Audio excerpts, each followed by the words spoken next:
ஈசால வந்து வந்து ஒரு சுடுகாடு இருக்கு, மர்ம சுடுகாடு. ஏன் இந்த மாதிரியான வதந்திகள் பரப்படுதுன்னு நீங்க நினைக்கிறீங்க? இப்ப சந்தானம் தில்லுக்கு துள்ளுன்னு படம் பண்ணாரு. அது 3 பார்ட் முடிஞ்சிருச்சு. ஸோ 4வது பார்ட்டுக்கான ஒரு கதையா தான் இந்த வதந்திகள் வந்து பரவப்படுதுன்னு நான் நினைக்கிறேன். ஏன்னா இப்போ நீங்க பாத்தீங்கன்னா ஐன்ஸ்டீன் அகத்தியர் சேனல்ல விவேக் அப்படின்னு சொல்லிட்டு ஒருத்தர் இருக்காரு. அவர் வந்து அந்த நீங்க சொல்லப்படுற அந்த சுடுகாடு இருக்கிற இடத்துக்கு வந்து நேராவே போய் வீடியோ போட்டிருக்காரு. அது ரோட்டுக்கு மேல இருக்கு. அது மர்மமும் கிடையாது, ரகசியமும் கிடையாது. அதனால இது ஒரு ரகசியமும் கிடையாது, எதுவும் கிடையாது. இது வந்து மக்களுக்காக மக்கள் கேட்டு கொண்டதுக்கினாங்க ஒரு பொது சுடுகாடு வேணுன்ற ஒரு நல்ல நோக்கத்துல ஆரம்பிக்கப்பட்டதுதான். அது வந்து ஒரு மெயில் காட்டுறாரு. அந்த மெயில்ல வந்து பாத்தீங்கன்னா ஃபர்ஸ்ட் பேஜ் ஒரு ஃபாண்ட்ல இருக்கும், 2வது பேஜ் இன்னொரு ஃபாண்ட்ல இருக்கும். நீங்க அதை நல்லா கவனிச்சு படிச்சு பாத்தீங்கன்னா ஃபர்ஸ்ட் பேஜ் ஒரு ஃபாண்ட்ல இருக்கும். இவர் காட்டுற அந்த 1, 2 பாயிண்ட் போட்டிருக்காங்க. 2வது பேஜ் அது வேற ஃபாண்ட்ல இருக்கும். ஸோ இவர் வந்து டைப் பண்ணும்போது கவனம் இல்லாம டைப் பண்ணிட்டாருன்னு நான் நினைக்கிறேன். இன்னொன்னு பாத்தீங்க அப்படின்னா இவர் அந்த மெயில காட்டுறாரு இல்லையா, அவங்க நல்ல இங்கிலீஷ்ல எழுதிருக்கும், நல்ல ஃப்ளூயண்டான இங்கிலீஷ்ல இருக்கும். அது பாத்தீங்கன்னா அதுல வந்து இவர் ஒரு வார்த்தை காட்டுவாரு, we are asking them to remove upper cloth அப்படின்னு சொல்லி அதுல வந்து இந்த டூ ரிமூவ்டு அப்பர் கிளாத்னு போட்டுப்பாரு. டூக்கு பக்கத்துல எப்பயுமே பாஸ்ட் டென்ஸ் வராதுன்றது ஒரு எளிமையான எலிமெண்டரி ஸ்கூல்ல படிச்சவங்களுக்கு எல்லாம் தெரியும். இவர் அதுல எப்படி எழுதிருப்பாரு, நான் டைப் பண்ணும்போது டூ ரிமூவ்டுன்னு எழுதிருப்பாரு. டூ ரிமூவ் தான் வரும், அது டூ ரிமூவ்டுன்னு எழுதிருப்பாரு. அடுத்தவர் என்ன பண்ண அபவுட் அப்படின்றதுக்கு பாத்தீங்கன்னா ஸ்பெல்லிங் மிஸ்டேக்கா இருக்கும். ஸோ இது அவசர கதியா அவர் டைப் பண்ணும்போது அவருக்கு அந்த அளவுக்கு அறிவு இருக்குன்னு நான் நினைக்கல. அவசர கதியில டைப் பண்ணி அப்படியே ஸ்கிரீன்ஷாட் எடுத்து போட்டிருக்காங்க. 19 கோடி ரூபாய் கடன் வச்சிருக்கீங்க, உங்களுக்கு எப்படி காசு வருது பத்திரிகை நடத்துறதுக்கு? உங்க பொண்ணை வச்சு நீங்க ஒரு படம் எடுக்கிறீங்களே, அதுக்கு எங்க இருந்து காசு வந்துச்சு? 15 வருஷங்கள்ல வந்தவங்கல்ல 6 பேர் வந்து காணாம போயிருக்காங்க. அதுல 5 பேர் திரும்பி வந்துட்டாங்க. இப்ப யானை வந்து ஈசா யோகா மையத்துக்கு மட்டும் வந்து காரணியாக்கு வராது. இல்ல காரணியாக்கு போகும்போது அல்லேலியா ஃபாதர்னு சொல்ல போதா யானை போய்? அதுக்கு வந்து ஆதியோகியும் ஒண்ணுதான், அங்க இருக்கிற ஜீசஸும் ஒண்ணுதான். ஒரு யானைன்றதை பார்க்கும்போது எனக்கு வந்து எந்த விதத்திலையும் காரணியா மேல எந்த கோபமோ இதுவோ கிடையாது. பேசு தமிழா பேசு நேயர்களுக்கு வணக்கம். இன்று நம்முடன் இணைந்திருக்கும் சிறப்பு விருந்தினர் ஆன்மீக சூப்பர் ஸ்டார் திரு கார்த்திக் சங்கர் அவர்கள். வணக்கம் சார். வணக்கங்க சார். நீங்க ஆன்மீக சூப்பர் ஸ்டார் அப்படின்னு ஒரு சேனல் நடத்திக்கிட்டு இருக்கீங்க. ஸோ இப்ப பாத்தீங்க அப்படின்னா ஒரு சர்ச்சை, அதாவது ஈசா யோகா மையம் அப்படின்னாலே தொடர்ந்து வந்து ஒரு சர்ச்சையா தான் போய்கிட்டு இருக்கு. பல காலங்களா வந்து ஒவ்வொரு சர்ச்சையா பரப்பிக்கிட்டு இருக்காங்க. இப்ப வந்து சமீபத்துல வந்து ஒரு சர்ச்சை பரப்பப்பட்டு இருக்கு. அது என்ன அப்படின்னு பாத்தீங்கன்னா, ஈசால வந்து வந்து ஒரு மர்ம மயானம் இருக்கு, சுடுகாடு இருக்கு, மர்ம சுடுகாடு. அங்க வந்து பாத்தீங்க அப்படின்னா மயான பூஜை எல்லாம் நடக்குது அப்படிங்கிற மாதிரியான வதந்திகள் பரப்பப்பட்டு இருக்குன்னு நீங்க சொல்றீங்க. அது எந்த அளவுக்கு சார்? அது ஏன் இந்த மாதிரியான வதந்திகள் பரப்பப்படுதுன்னு நீங்க நினைக்கிறீங்க? இல்ல எதுக்காக வதந்திகளை பரவப்படுது அப்படின்னா, இப்ப சந்தானம் தில்லுக்கு துள்ளுன்னு படம் பண்ணாரு. அது 3 பார்ட் முடிஞ்சிருச்சு. ஸோ 4வது பார்ட்டுக்கான ஒரு கதையா தான் இந்த வதந்திகள் வந்து பரவப்படுதுன்னு நான் நினைக்கிறேன். ஏன்னா அந்த அளவுக்கு வந்து ரொம்ப ஒரு நகைப்புக்குரியதா தான் அது இருக்கு. ஏன்னா இப்போ நீங்க பாத்தீங்கன்னா ஐன்ஸ்டீன் அகத்தியர் சேனல்ல விவேக் அப்படின்னு சொல்லிட்டு ஒருத்தர் இருக்காரு. அவர் வந்து அந்த நீங்க சொல்லப்படுற அந்த சுடுகாடு இருக்கிற இடத்துக்கு வந்து நேராவே போய் வீடியோ போட்டிருக்காரு. அது ரோட்டுக்கு மேல இருக்கு. அது மர்மமும் கிடையாது, ரகசியமும் கிடையாது.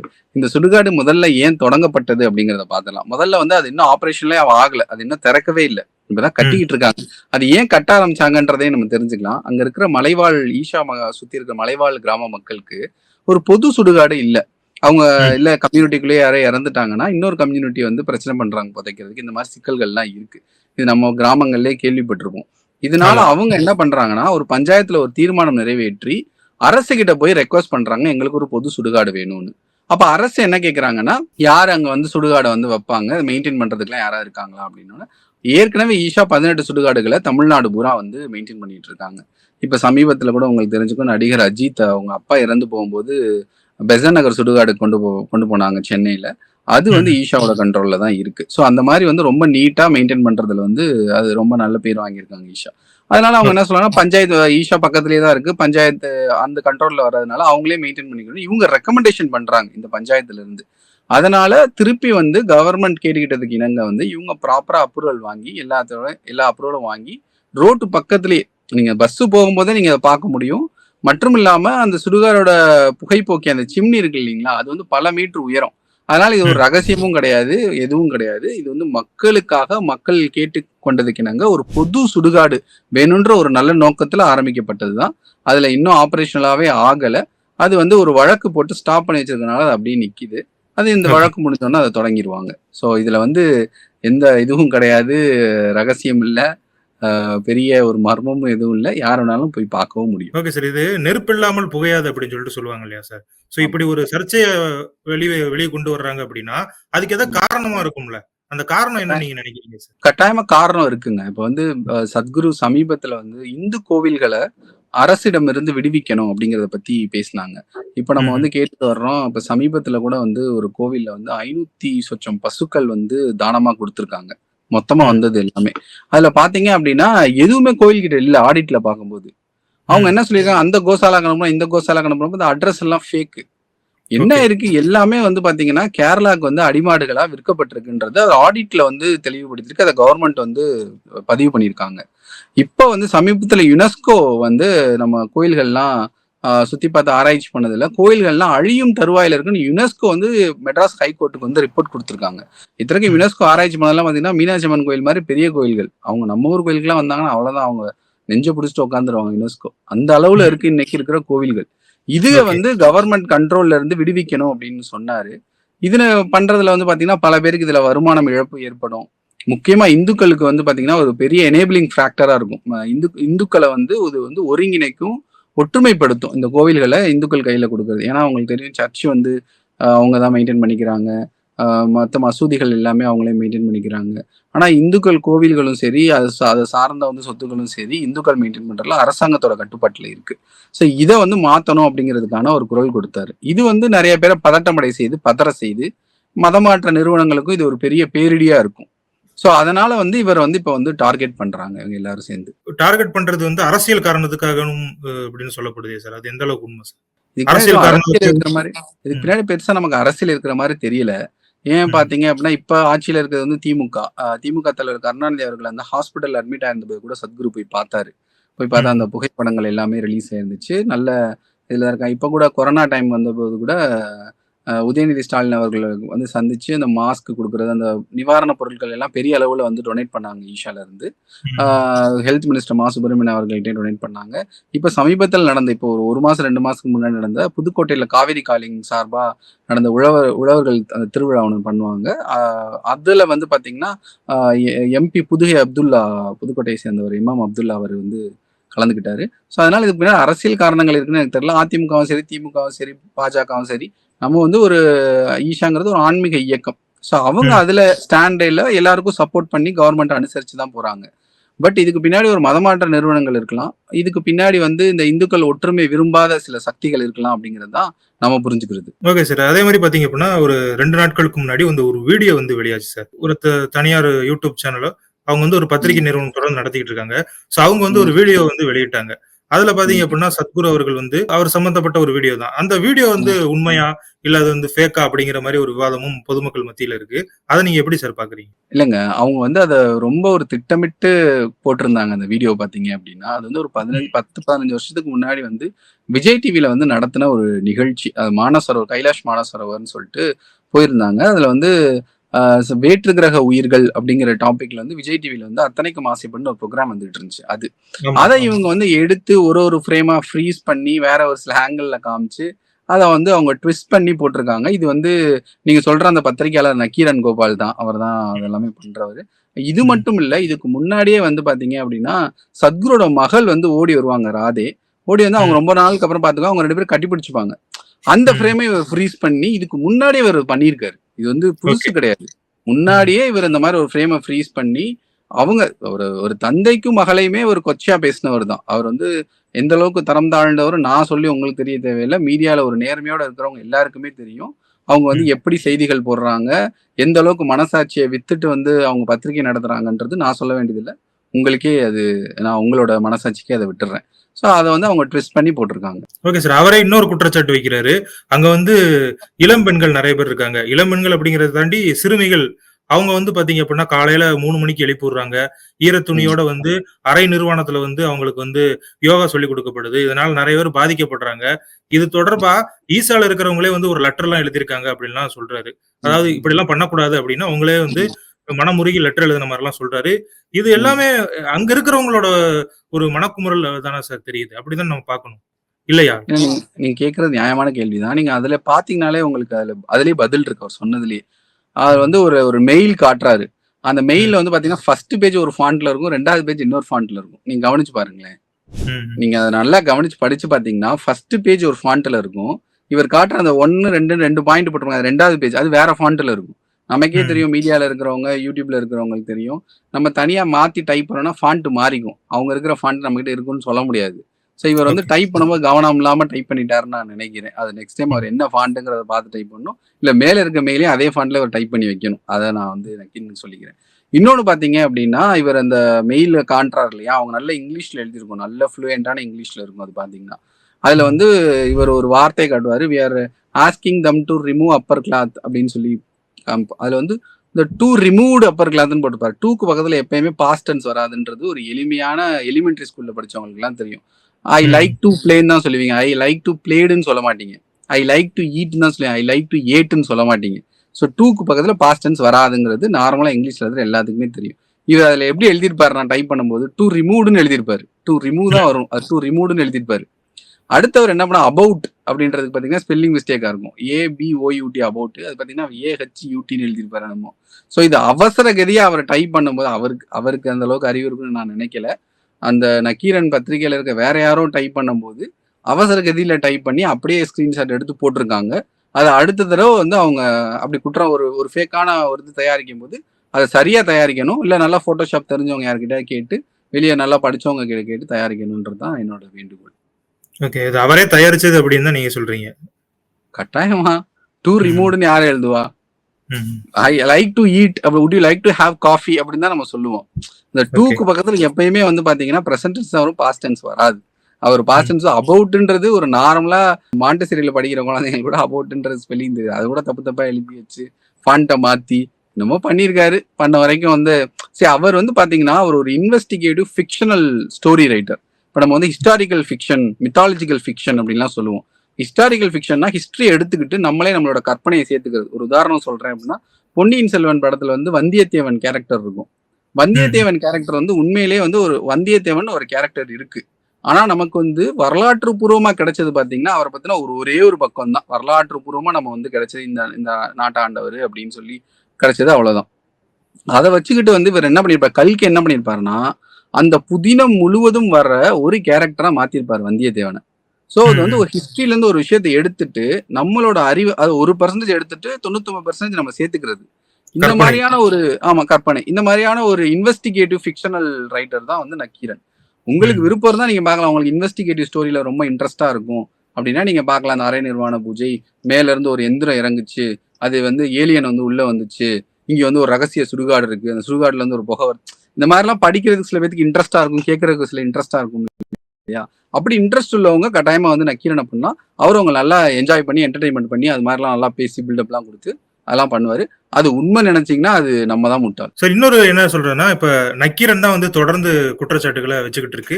கோபால் அவர்கள் தான் ஜக்கி வாசுதேவ் அவர்கள பத்தி தொடர்ந்து ஒரு சில விமர்சனங்கள வைக்கிறாரு.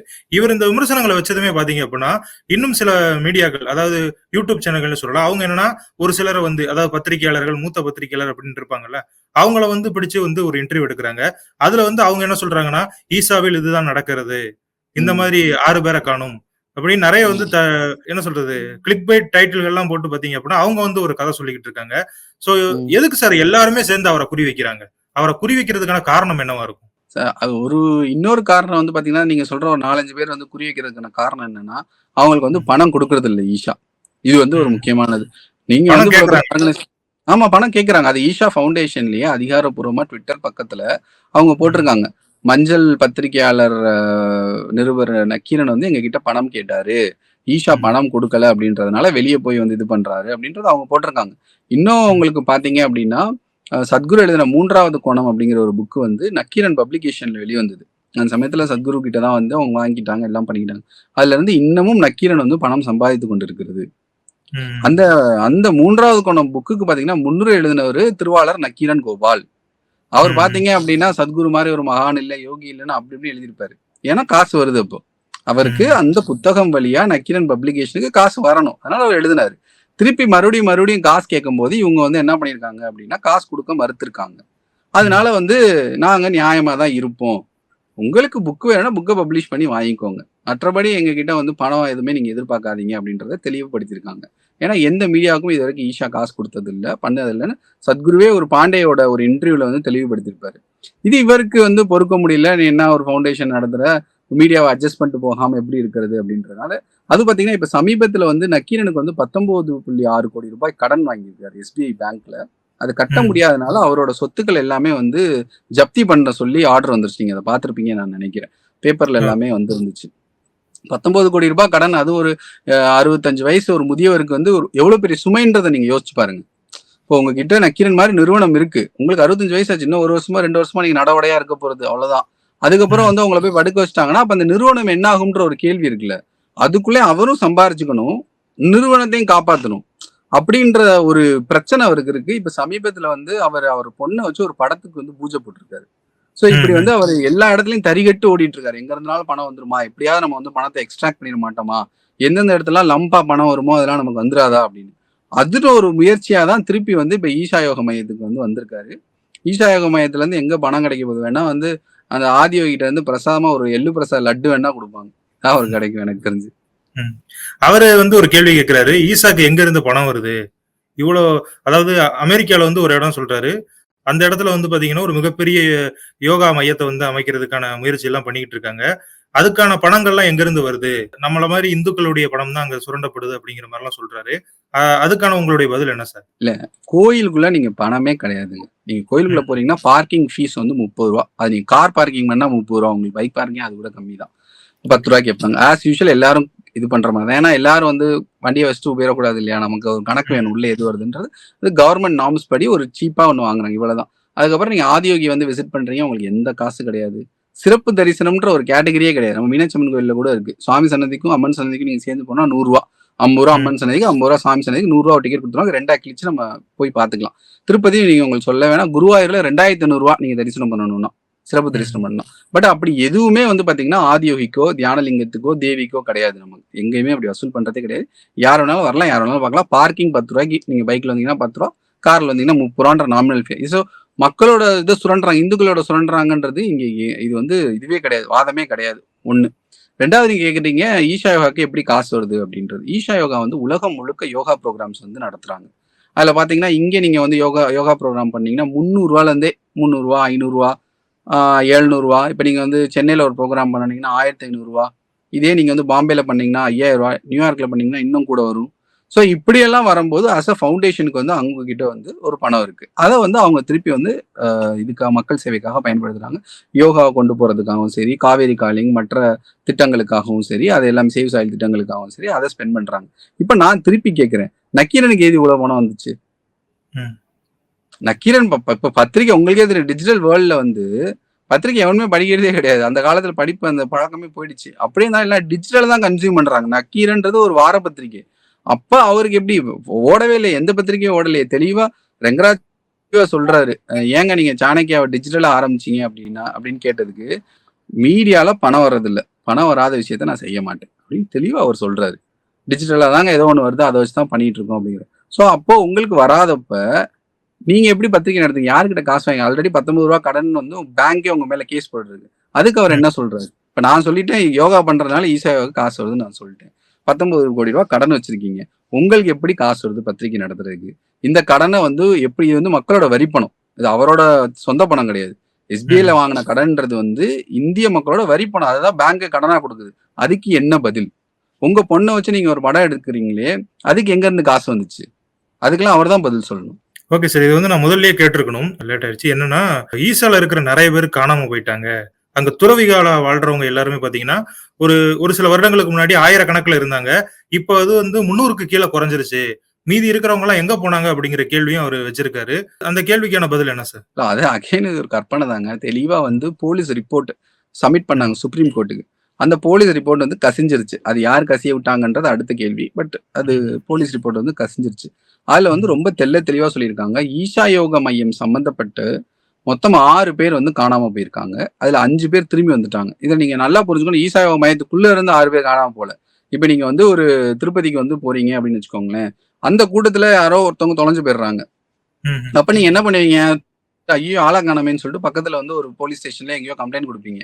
நீங்க வீட்டுக்கு ம். போனா அவங்க வீட்ல உட்கார்ந்திருப்பாங்க. அவங்க ஏன் பஸ்ஸ புடிச்சு, கிஸ்ஸ புடிச்சு வந்திருப்பாங்க. சப்போஸ் மொபைல் ஃபெசிலிட்டி இல்லன்ற பட்சத்துல. சோ இப்படி ஈஷா யோக மையத்துக்கு கடந்த 15 வருஷங்கள்ல வந்தவங்கல்ல 6 பேர் வந்து காணாம போயிருக்காங்க. அதுல 5 பேர் திரும்பி வந்துட்டாங்க. சோ வந்து ம். போலீஸ் வந்து கேஸ குளோஸ் பண்ணிட்டாங்க. ஒருத்தர் மட்டும் வந்து இன்னும் போலீஸ் தேடிட்டு இருக்காங்க. அந்த வழக்குமே ஈஷா யோக மையம் கொடுத்தது. கணேசன் ஒருத்தர் உள்ள இருந்தவர் வந்து காணோம். அது வந்து ஈஷா யோக மையமே கொடுத்தது. அது போலீஸ் வந்து தேடிட்டு இருக்காங்க. ஸோ இதுதான் இந்த வழக்கோட நிலை.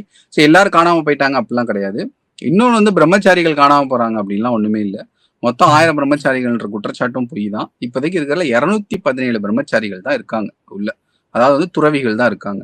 மத்தவங்க ஓகே. மத்த ஒரு 2000 பேருக்கு மேல இருக்காங்க. அவங்க எல்லாமே திருமணம் பண்ணிட்டு இருக்கிறவங்க. Okay sir. இப்ப இந்த பத்திரிகைகள் வந்து பரப்புறதன் மூலமா பொதுமக்கள் மத்தியிலுமே பாத்தீங்க அப்படின்னா ஈசா யோகா மையம் அப்படின்னாலே ஒரு நெகட்டிவான இமேஜை வந்து உருவாக்க முயற்சி பண்றாங்க. ஸோ ஒரு எக்ஸாம்பிள் சொல்லணும் அப்படின்னு பாத்தீங்கன்னா அங்க ஒரு ஒரு லிங்கம் வந்து தண்ணிக்குள்ள இருக்கும்ல சார், ஒரு சின்ன குளம் மாதிரி ஆமா. இருக்கும்.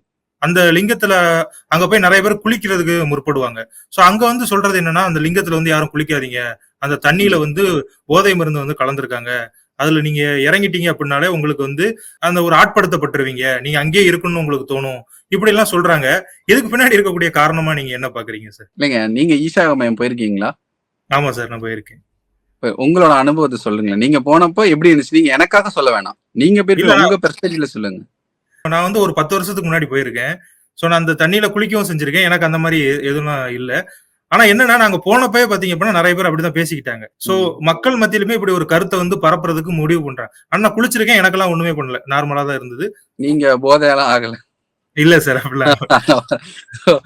சொல்றதாங்க. சும்மா இப்ப என்னன்னா, நீங்க இந்த மாதிரி பேசுறவங்கலாம் யார் பாருங்களேன். தமிழா பாண்டியனா இருக்கட்டும், இல்ல இந்த ம். உமாபதினு ஒருத்தர் உட்கார்ந்து பேசிட்டு இவங்கலாம் யாருன்னு பாருங்களேன். சும்மா பூமருங்க எல்லாம். வேலை ம். இல்ல, ரிட்டயர் ஆயிட்டாங்க. வீட்ல உட்கார்ந்து யாருன்னா பேசினா கவனிக்க மாட்டாங்க.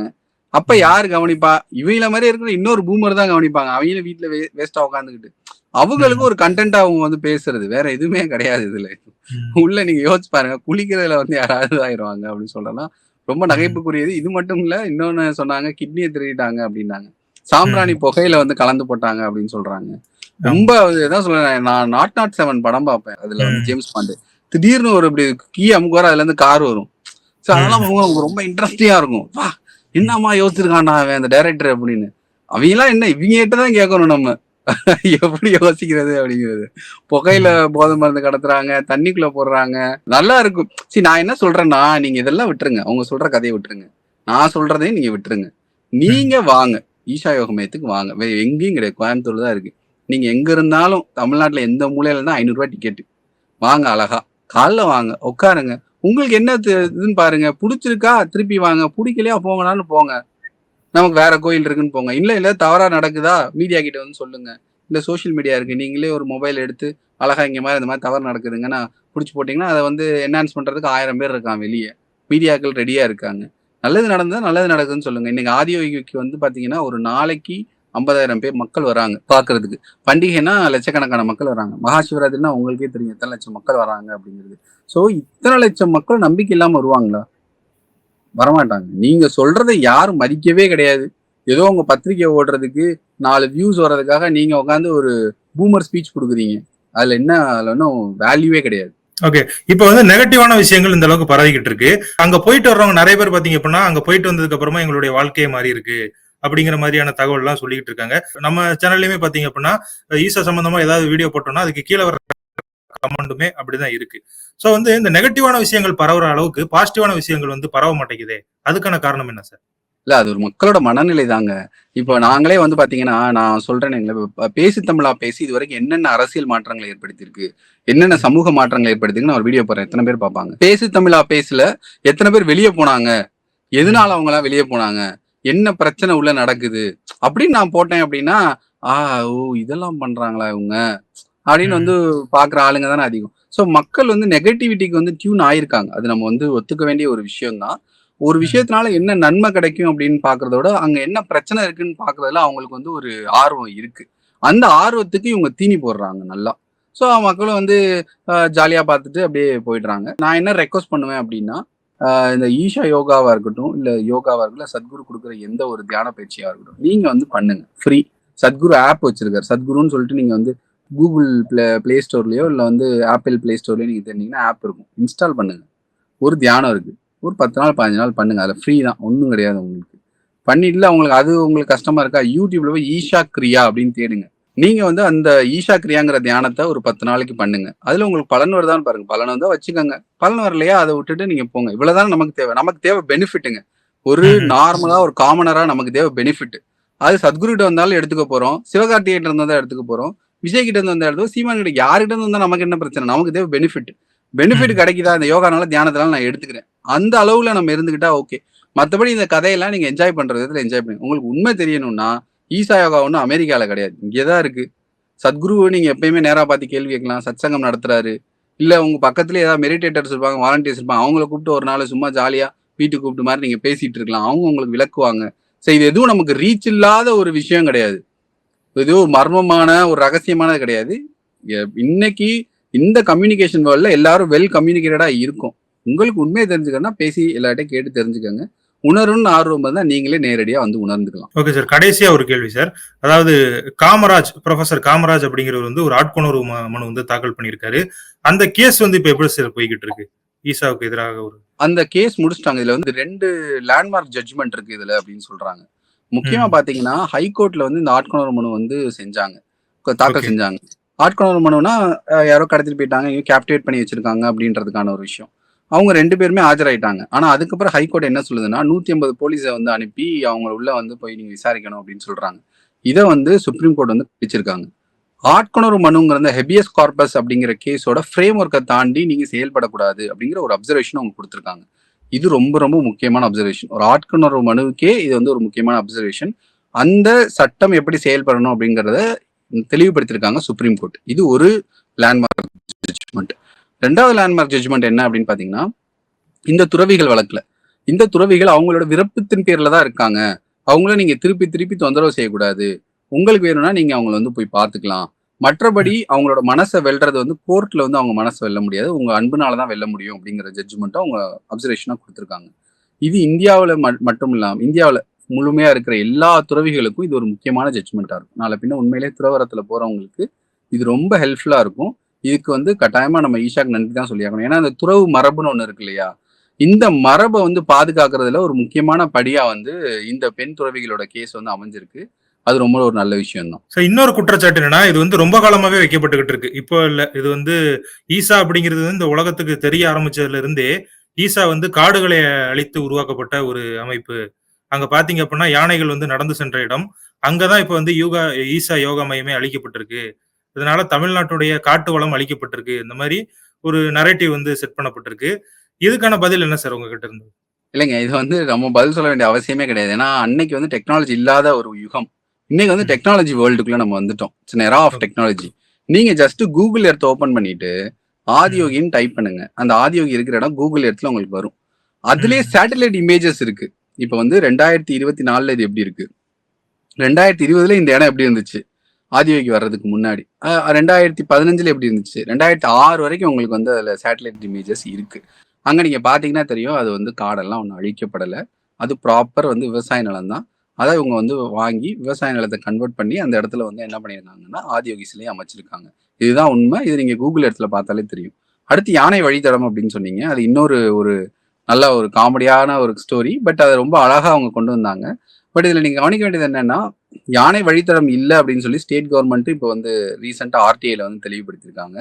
சென்ட்ரல் கவர்ன்மென்ட்டோட என்விரான்மென்டல் டிவிஷனும் இது வந்து யானை வழித்தடத்துல இல்ல அப்படின்னு சொல்லியிருக்காங்க. அது போக வந்து தேசிய பசுமை தீர்ப்பாயம், நேஷனல் கிரீன் ட்ரிபியூனல் அப்படின்னு சொல்லுவாங்க. அவங்க கிட்ட இந்த ஒரு வழக்கு போச்சு. இது வந்து யானை வழித்தடத்துல இருக்கு. அவங்க முழுமையா அதை விசாரிச்சு ஃபாரஸ்ட் டிபார்ட்மெண்ட் எல்லாருக்கிட்டையும் விசாரிச்சு, இல்ல இது யானை வழித்தடத்துல ஈஷா இல்ல அப்படிங்கிறத அவங்களும் வந்து சொல்லியிருக்காங்க.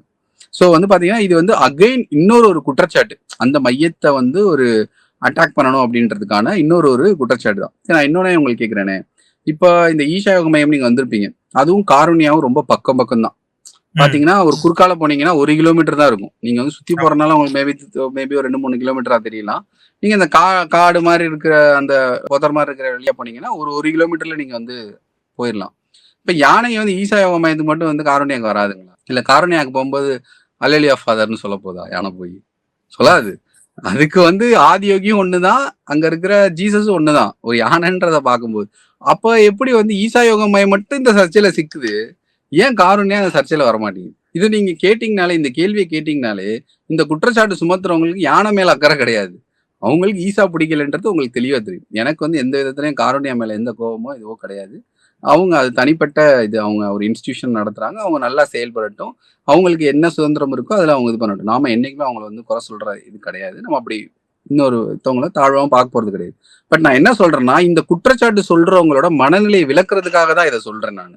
So okay. அவங்களுக்கு வந்து இதை திருப்பி திருப்பி அட்டாக் பண்ணணும், சத்குரு அட்டாக் பண்ணணும், ஈசா யோக மையத்தை அட்டாக் பண்ணணும் அப்படிங்கிற ஒரு நோக்கத்துக்காக சொல்றாங்க. அப்ப நான் திருப்பி கேட்கிறேன், ஈசா யோக மையம் 150 ஏக்கர்ல அமைஞ்சிருக்கு மொத்தமாவே டோட்டலா பாத்தீங்கன்னா. காருண்யா 750 ஏக்கர்ல அமைஞ்சிருக்கு. 750 ஏக்கர்ஸ் அதுல வந்து அமைஞ்சிருக்கு.